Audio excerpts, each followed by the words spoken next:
children? That is actually a good place to start because, and you're right, I do have an expertise that most people aren't even aware of, that the requirement exists. But before you have to deal with the financial side of having a nanny in your home, you're right, you have to find the right nanny. Hiring successfully includes starting with a clear idea of what you're looking for, writing down your needs and your expectations from duties to daily work schedule to a budget with payroll considerations, benefits that you may offer, pay time off you may be offering. And then I think you have a comfort level in moving into the process of finding and interviewing caregivers with a good idea of what you're looking for that will meet your needs. And once you've found that perfect caregiver, it really is critical to develop a simple employment agreement. Put it in writing. A lawyer doesn't have to write it. It can be in your own words, in your own terms, a page at most, that really treats the new relationship professionally and clearly defines the responsibilities, payroll, and benefits and gets everybody off on the right foot. Is that a document that someone could find at care.com? Yes, on care.com there is a wealth of content that includes everything from how to interview correctly, how to develop your needs assessment, and also, then how to manage care once they get into your home. So yes, there is a lot of content on care.com that will walk people through a successful hire. Awesome.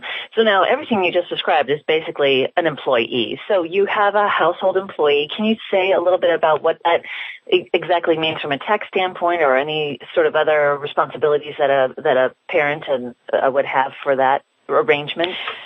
Yes, so let me start with a definition because as you said in the beginning, most families don't even know they have this responsibility. So when you hire someone to work in your home, and you pay them more than $1,800 in a calendar year, the IRS does indeed classify you as a household employer. And typical household employees are going to be nannies, elder care providers, housekeepers, almost anyone who works in your home. And this means that you are required to withhold payroll taxes, pay a small amount of employer taxes, and administer the tax reporting and the payment process. But being legal does entitle families to significant tax breaks, and the process today doesn't have to be so daunting or time-consuming because there are benefits out there of professional services like Care.com Home Pay that are specializing in this niche to take care of payroll and tax filings, help you with tax breaks, ensure your caregiver is getting her benefits and protections, and take the work and worry off during a very busy time of your life. Absolutely. Yeah, when you have little kids, it's the last thing you probably want to think about or understand. So what, you mentioned that there's tax breaks. What exactly is that? Is it based on the home employment, being a household employer? It actually is. When you are classified, as I just said, as a household employer with a nanny in your home, you are entitled to two specific tax breaks that are just for families. The first one is called a dependent care account. It is much like a health spending account. Families can set aside up to $5,000 of their own income tax-free to use towards the cost of child care. This tax break is offered through the family's employer, through your benefits package. And it provides a tax break of approximately $2,000 a year. It's a very nice tax break.